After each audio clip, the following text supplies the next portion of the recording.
सगळ्यांना जय शिवराय. आपल्या या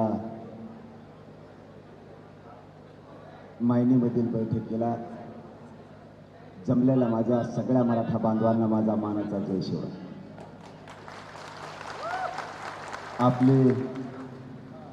आम्हाला तुम्ही 10चा वेळ होता, पण आम्हाला विट्यात खूप मोठा कार्यक्रम झाला त्यामुळेही उशीर झाला. आणि आपला एक बांधव आहे, त्याला पण थोडंसं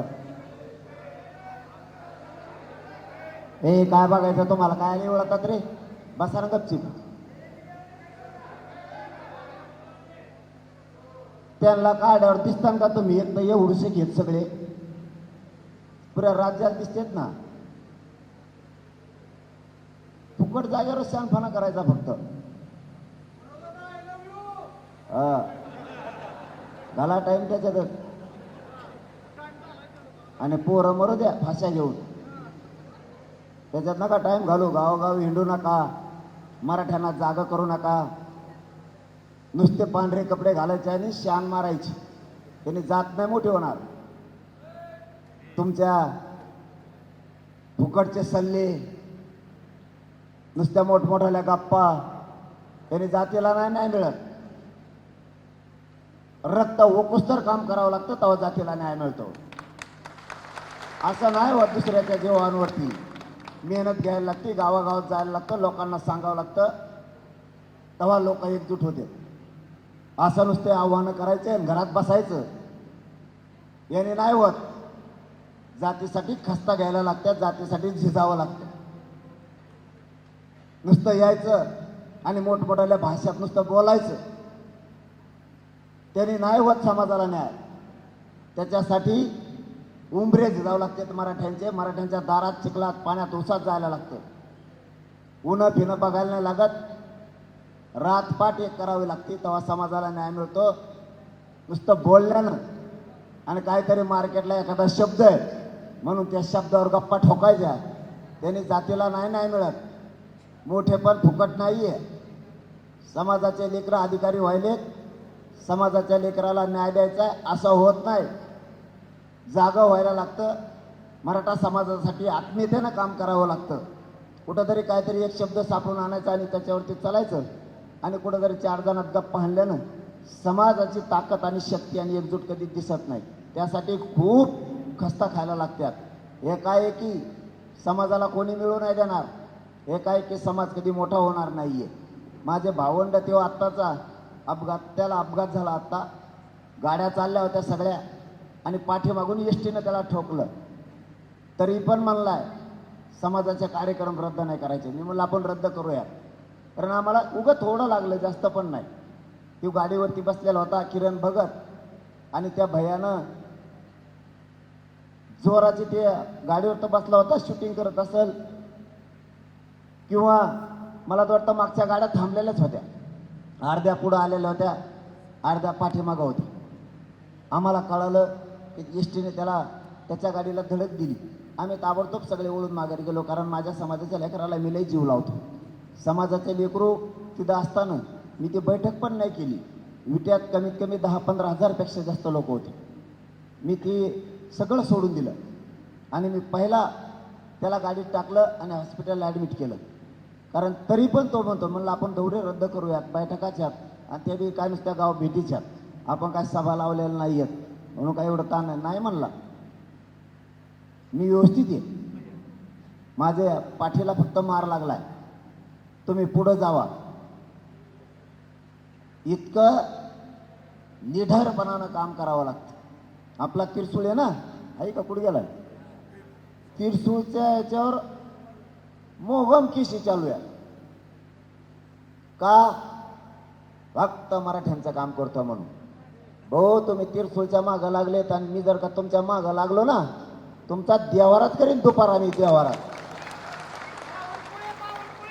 कुठलं काम करणाऱ्या पोरांवरती टीका आहे, आजूबाजूने फिरणाऱ्या पोरांवरती टीका आहे. त्या पोरांनी समाजाचं काम नाही करायचं, त्या पोरांनी झोकून देऊन काम नाही करायचं, समाजाला न्याय द्यायचा आहे। या भूमिकेतून माझ्या मराठा समाजाच्या गरिबांनी पुढे यायचं नाही का? तुमची मनमानी सारखी सारखी सुरू आहे, आमच्या ध्यानात येत आहे तुमची मनमानी चालू आहे। तुम्ही जाणून बुजून बाजूच्या साथ देणारे सगळ्या लोकात फूट पाडायची, त्रास द्यायचा। त्यांना एक गोष्ट माहीत नाही, आंदोलनाचा पुकार करताना आम्ही शांतता शब्द दिला होता, म्हणून आम्ही शांत आहे। एकदा बंधनं तुटले मग तुम्हाला कळत मी बी काय चीज, मराठी सुद्धा काय चीज, मग तुमच्या लक्षात। तरी पण पोरं टेन्शनच घेत नाहीये, हो द्या म्हणजे समाजासाठी काय व्हायचं त्याचं तर उठलं सुटलं तर तिरसुळचं काय कोणच बंद करते, मोबाईल बंद करते, फेसबुक बंद करते, कुठं ID बंद करते, काय बंद करते। आरतीवलंय तुमच्या पुढचा आहे, तुमचा बाप हे देऊ लगेच दुसरा आणतो देऊ, ते लगेच दुसरं काय कोण आणतो, हो नाही म्हणतो काय व्हायचं ती, पर्याय नाही आम्हाला। आम्हाला माहिती आहे तुम्ही आम्हाला दाबणार आहेत, खोटे केसेस करणार आहेत, आम्ही नाही मोजीत। पण एक दिवस असा उगन तुम्ही जर इतका अत्याचार करायला लागले, इतकी दहशत तुम्ही माजवायला जर लागले, सत्ता तुमच्या हातात आहे म्हणून, तर खूप उलटे दिवस फिरू शकते। ती एक हसीना काकू कोण आहे बघा, ती कुंकडची तरी देशातली एक नाही ती काका, कोणता तरी देश आहे तिचा यागळात, पंतप्रधान का काय होती ती हसीना काकू, भारतात पळून आले हो, इतकी रेटली तिकडं, विमान मिळालं नाही, ST मिळालं नाही, तर व्हाटगेनीच आली। दिवस फिरत असते, अन्याय एकदा लोकांच्या जर लक्षात आला तर मग लोकांच्या लक्षात येतं आता मात्र अन्याय सहन करून चालत नाही। लोकांवरती सारखा अन्याय, शेतकऱ्यांवरती अन्याय। तुमच्या आता शक्तीपीठ महामार्गाचे इतके लोक भेटलेत मला रस्त्यानं, आम्हाला त्यामुळं पण तुमच्याकडे या बैठकीला 10च्या बैठकीला 3-4 वाजले, त्यांचा पण मुद्दा आहे। जाणून बुजून अन्याय सुरू आहे, शेतकऱ्याची कर्जमाफी करतो नाही करायची, ही जाणून बुजून अन्याय। धनगराला आरक्षण देऊ म्हणले, जाणून बुजून द्यायचं नाही। मराठ्यांना गॅजेटर देऊ, 58 लाख नोंदी देऊ, नाही दिल्या। हिनवण्याची आणि जातीयवादाची प्रक्रिया कोण राबवत असेल तर देवेंद्र फडणवीसांचं सरकार, दुसरं कोणीच राबवत नाही। इथं दलित मुस्लिमाला त्रास, इथं बंजारा समाजाला त्रास, मायक्रो ओबीसीला त्रास, किती दिवस चालणार आहे? याला कुठंतरी थांबावं लागणार आहे, आणि ते थांबणार पण आहे, त्याची काळजी करू नको म्हणा। बावनकुळ्याचा डासा मागं लागतो ना आता त्याने अधिकारीच वकील केले, त्यांनी त्याच्या पार्टीचा प्रवक्ताच करून टाकला अधिकारी। अधिकाऱ्यांना एक समजलं पाहिजे, कोणत्या मंत्र्याच्या मेहरबानीवर नाही होत, आपण आपल्या बुद्धीच्या जोरावरती आपण अधिकारी होतो, रात्रंदिवस डोळे फोडून अभ्यास केलाय, आपण अधिकारी झालो। आपल्याला एक दर्जा आहे, आपलं एक प्रतिष्ठा आहे, आपलं एक वेगळं स्टेटस आहे। आपण काय वागायचं आणि काय नाही वागायचं, सरकारला जसं वागायचं तसं वागू द्या ना। क्लीन चिट देणारा अधिकारी मी महाराष्ट्रात पहिलाच बघितला, म्हणजे पत्र दिलंय बावनकुळेनी, कोणाला दिलंय? निवासी जिल्हाधिकाऱ्याला, त्या स्वामीला। त्यांनी पत्र काय काढले? त्यांनी पत्रच दिलं नाही, आणि मग आम्हाला कोणी दिलं? तो दिलं। मी आता बहुत नावाने सांगितलं, सकाळी सांगून टाकलं, म्हणलं जाऊ द्या अधिकारी असतोय, पण आता तो जर चिल्लर चाळे करायला लागला एखाद्या भिकाऱ्यासारखे, त्याला मी काय करू शकत नाही। पत्रच त्याला दिलंय, नोंदी रद्द त्यांनी केल्यात, बावनकुळ्याचं सांगणं। आता ते बावनकुळ्याच्या बाजूने बोलतो, कमलावी तो गेट हान, तू काय गाठून आम्हाला सगळ्याला येऊन दे, हवा फिवा येते थोडी तरी। परिस्थितीनं जाणून बुजून खेळ केला, जाणून बुजून। अधिकाऱ्यांचे हे काम नाहीत बाबा, अधिकाऱ्यांचे हे काम नाहीये। आणि असल्या अधिकाऱ्याने माया नादी लागू नये। माया काय एखाद्या वार बसता का एखादा अधिकारी बसला ना, मी त्याचा बाजारच उठवतो, मग सोडतच नाही त्याला, कारण त्याचं ते कामच नाहीये। त्या बावनकुळ्याचा दबाव आला म्हणून तुम्ही कसले पण निर्णय घेणार। आता ही कॅबिनेट झाली, मी बोलत नाही आता, कारण आणखीन मला अर्धवट बोलणं झालंय, फोन येत आहेत त्यांचे, बघूयात पूर्ण झाल्याच्या नंतर मीडियासमोर मी ते बोलणारच आहे. कारण दोनही उपमुख्यमंत्री, मुख्यमंत्री, बावनकुळ्या, परत ते शिरसाट, ते सगळे उपस्थित होते. काय निर्णय घेतलाय काय नाही आता मी इतकं सांगत नाही, कारण पूर्ण डिटेल येऊ द्या. कारण त्यांच्या बोलण्यावरती आता मला विश्वास राहिलेला नाही. काय करतायत काय नाही करीत. आपल्याला प्रमाणपत्र रद्द केलेत ना, ते रद्द केलेले प्रमाणपत्र पुन्हा पाहिजे. बावनकुळ्यांनी केलेली चूक सुधारायची, शिरसाटनी केलेली चूक सुधारायची, त्याशिवाय मी गप्प बसणार नाही. मी आता सोडणारच नाही. तुम्हाला पण सांगतो, आता ना यांच्या डोक्यातल्या हवा काढायची. यांच्या डोक्यात हवा घुसली, आमचं कोणी काही करू शकत नाही. यांना आता दाखायचं एकदा यांचं कोणी काही करताय का नाही. मराठ्यांपुढं सत्तेचं शान पण चलत नाही, हे मराठ्यांनी एकदा दाखवायचं म्हणजे दाखवायचं. पर्यायचं नाहीये, कोणाला सुखाने जगू देत नाही. अरे आमच्या मराठ्यांचे हाल किती चालले. आमचा जर नोकरदार मराठा असला तर त्याला बढती मिळत नाही, त्याला केंद्रीय कॉलेज मिळणार. गरीब मराठ्यांना शिक्षणाला पैसे नाहीत, तो फीस नाही भरू शकत, त्याचे पोरं हुशार असूनही नोकरीत नाही जाऊ शकत. हे जर यांच्या लक्षातच आहे नाही, त्याला मी काहीच करू शकत नाही. यावेळेस 29 ऑगस्टला मी पूर्ण आरक्षण घेणार. एकही मागणी मी आता शिल्लक ठेवत नाही. तुम्ही फक्त सगळेजण ताकदीनंतरवाली लिहा. पुढच्या बैठकीत सुद्धा टाईम झालाय. आम्हाला किती इंची आहे, कोणत्या गावला आहे आता, इथून किती किलोमीटर आहे, 30. 6 आवाज येतो त्यांच्याबद्दल जायला. त्याच्या पुढं आणि मुक्काम पुढे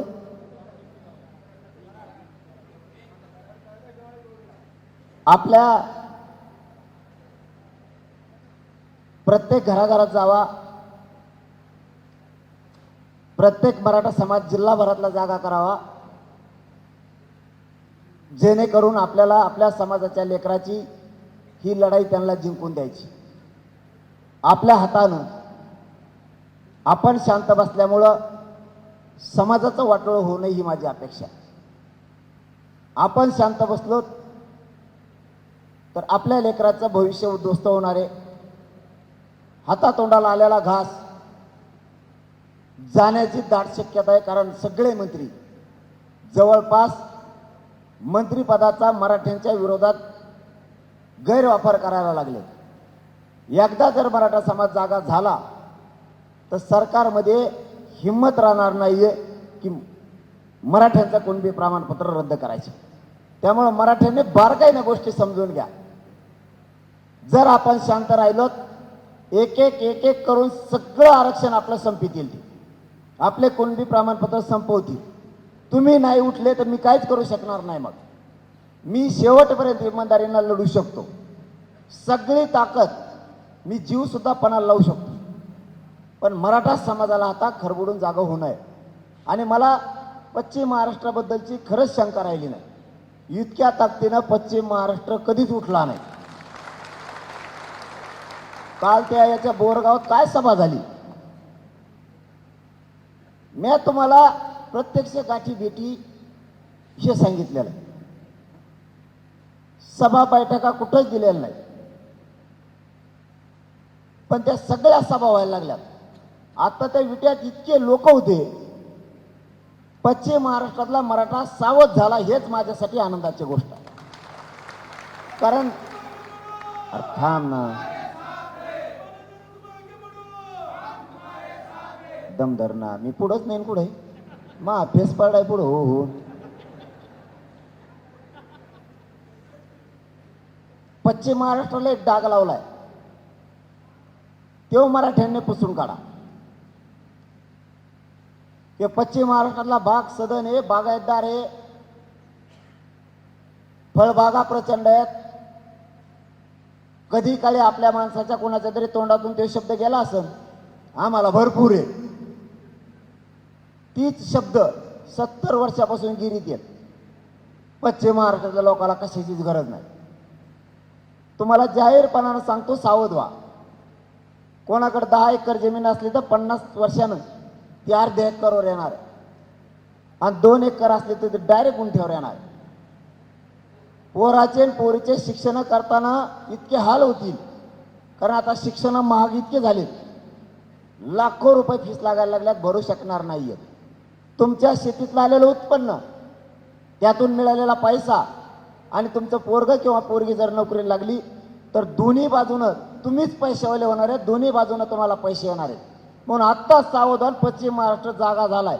एवढा उठाव पश्चिम महाराष्ट्रातल्या मराठ्यांनी केलेला मी पहिल्यांदा बघितलं. आणि हे तुमचं वातावरण बघून, तुमचा राडा बघून विदर्भ आणि आमचा मराठवाडा इतका खवळलाय. ते म्हणते तुम्ही इकडे या. आता रेकॉर्ड मोडायच्या पाठीमागं मराठी लागले. याची मोठी झाली का आपण मोठी करूया, कारण अन्याय मात्र मराठ्यांच्या लक्षात आलाय. जाणून बुजून जर आपले प्रमाणपत्र रद्द करतायत तर वाटोळं मात्र समाजाच्या लेकराचं खूप होणार आहे. ही पश्चिम महाराष्ट्र जागा झाला, हीच माझ्यासाठी आनंदाची बाब आहे. आणि तुम्ही जागत राहावं. तुम्ही श्रीमंत असाल, आणखीन श्रीमंत व्हाल, कारण तुमच्याकडे भरपूर आहे. कधी संपल माहीत होणार नाही. कधी संकट येईल, कधी अडचण येईल, कधी सांगता येत नाही कोणाला. कधी पण भरपूर असलेलं संपू शकतं. म्हणून पुढं सावध राहायचं, कारण इथं बसलेल्या प्रत्येकाला माझ्या सहित उद्या काय होणार हे कोणालाच माहित नाहीये. त्यामुळे पुढच्या भविष्याचा, पुढच्या पिढीचा आत्ताच विचार करा. आपण सगळ्यांनी मेहनत घ्यायची आणि आपली पुढची पिढी सुखी करण्यासाठी ताकदीनं सगळ्या मागण्या मान्य करून घेण्यासाठी आपण लढायचं. तुम्ही मायनीतल्या बांधवांनी प्रचंड संख्येनं इथं जमलात, त्याबद्दल तुमचे मनापासून धन्यवाद. मला पुढं जायचंय.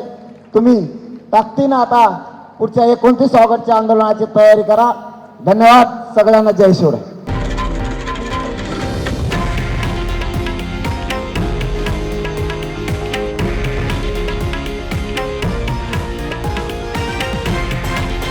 हे आहे देशातील नंबर 1 न्यूज नेटवर्क आणि आपण पाहत आहात TV9 मराठी, एकमेव.